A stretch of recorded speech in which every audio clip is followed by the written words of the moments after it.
नमस्कार दोस्तों। Rights are the justified claims and entitlements of citizens against the state.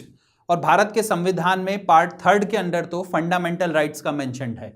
तो अपन कह सकते हैं कि fundamental rights are the justified claims and entitlements of the citizens against the state. तो सबसे पहले जानने की जरूरत है कि स्टेट की क्या डेफिनेशन है, और आर्टिकल 12 में स्टेट की डेफिनेशन दी गई है। तो इस वीडियो में friends we are going to study about what the state is all about.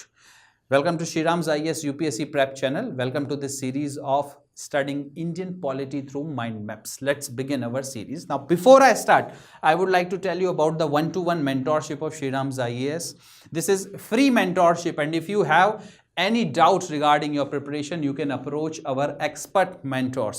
The only thing which you have to do is to go to the description of this video, click the link, fill the form, and we are going to approach you. Now let's start with Article 12 of the Constitution. State. What is the definition of state? Now, as given in Article 12 of the Constitution, the definition of state is the union government, the state government, the local authorities and other authorities. अब इसको ध्यान से देखिए। When you talk of the union government, तो क्या क्या होता है? The government of India, कहने का मतलब है the prime minister and the council of ministers. तो प्राइम मिनिस्टर और उनके नीचे की जो काउंसिल ऑफ मिनिस्टर है, काउंसिल ऑफ मिनिस्टर में डेप्यूटी मिनिस्टर्स रहते हैं, मिनिस्टर ऑफ स्टेट रहते हैं, कैबिनेट रैंक के मिनिस्टर रहते हैं, उन सबको स्टेट कहा जाता है। वो सब स्टेट के पार्ट हैं। कहने का मतलब है कि किसी भी प्रकार से स्टेट ने अगर through their powers of legislation और execution violate or infringe the fundamental right of the Indian Constitution, it will be declared, the decision or that legislation will be declared as null and void. ये समझना बहुत जरूरी है। तो दोस्तों, prime minister and the council of minister, then comes the parliament. Parliament अगर आप देखेंगे तो लोकसभा, बाई कैमरल लेजिस्लेचर, तो लोकसभा है, साथ ही साथ में राज्यसभा है। Will of the people is reflected in the Lok Sabha. Direct चुनाव होते हैं, कॉन्स्टिट्यूएंसीज से एक एक रिप्रेजेंटेटिव सिलेक्ट होकर इलेक्ट होकर आते हैं, and the representation of the state governments are there in the Rajya Sabha. तो ये जो दोनों हाउसेज ऑफ पार्लियामेंट है, they are also considered as state under article 12 of the constitution. साथ ही साथ में स्टेट गवर्नमेंट्स को देखिए दोस्तों, गवर्नमेंट ऑफ द स्टेट का मतलब है chief minister and the council of minister of the chief minister. साथ ही साथ में स्टेट लेजिस्लेचर। भारत में 6 ऐसे स्टेट हैं जहां पे लेजिस्लेटिव काउंसिल्स भी हैं, उनको भी स्टेट की डेफिनेशन में गिना जाता है स्टेट लेजिस्लेचर्स के अलावा। हर एक स्टेट में स्टेट लेजिस्लेचर हैं। यूनियन टेरिटरी ऐसी 3 हैं जहां पर स्टेट लेजिस्लेचर है। दिल्ली में है, पुदुचेरी में है, साथ ही साथ जम्मू कश्मीर में है, उनको भी स्टेट गिना जाता है।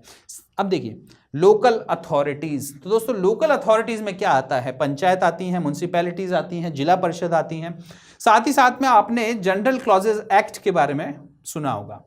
जनरल क्लॉजेज एक्ट के सेक्शन 3 सबसेक्शन 31 के अंदर लोकल अथॉरिटीज की डेफिनेशन दी गई है। कई प्रकार की लोकल अथॉरिटीज हो सकती हैं। पंचायत के अलावा, म्युनिसिपैलिटी के अलावा डिस्ट्रिक्ट बोर्ड्स रहते हैं, कैंटोनमेंट बोर्ड्स रहते हैं, उन सबको भी लोकल अथॉरिटीज में गिना जा सकता है। अदर अथॉरिटीज, दोस्तों बहुत ज्यादा खींचातानी हुई है for the interpretation of the word other authorities. Other authorities में क्या होगा? अदर अथॉरिटीज में कोई भी अथॉरिटीज हो सकती हैं। It can be created by the constitution और it can be created by the statute. अलग अलग केसेस हुए हैं। एयरपोर्ट अथॉरिटी केस हुआ है, साथ ही साथ में अजय हासिया केस हुआ है, एंड फाइनली सुप्रीम कोर्ट ने एक फॉर्मूला निकाला और उस फॉर्मूले का नाम था इंस्ट्रूमेंटेलिटीज। If any body is the instrumentality of the government, government की इंस्ट्रूमेंटेलिटी अगर कोई भी बॉडी है तो वो स्टेट कहलाएगी। और इंस्ट्रूमेंटेलिटी कैसे डिसाइड होगी? सबसे पहले तो this instrumentality if it is financed by the government, if government has deep pervasive control over this authority, at the same time this authority is doing the job of the government, the work of the government, public work, then if it fulfills any of these functions, not all of them but any of these functions, it can be considered as state. तो दोस्तों state की definition में ये चारों बड़ी broad चीजें आती हैं। स्टेट अगर कोई भी बॉडी घोषित हो जाती है तो उसके ऊपर काफी सारे दायित्व आ जाते हैं, बहुत सी रिस्पॉन्सिबिलिटी आ जाती हैं। उसको हमेशा देखकर चलना पड़ता है कि किसी भी प्रकार से fundamental rights which are given to the citizens shall not be violated. अब दोस्तों एक लास्ट सवाल उठता है, क्या जुडिशरी को स्टेट में गिना जाए या नहीं? यह सवाल भी जुडिशरी के सामने आया, क्या जुडिशरी को स्टेट में गिना जाए या नहीं? जुडिशरी ने एक बहुत ही खूबसूरत इस पर जवाब दिया।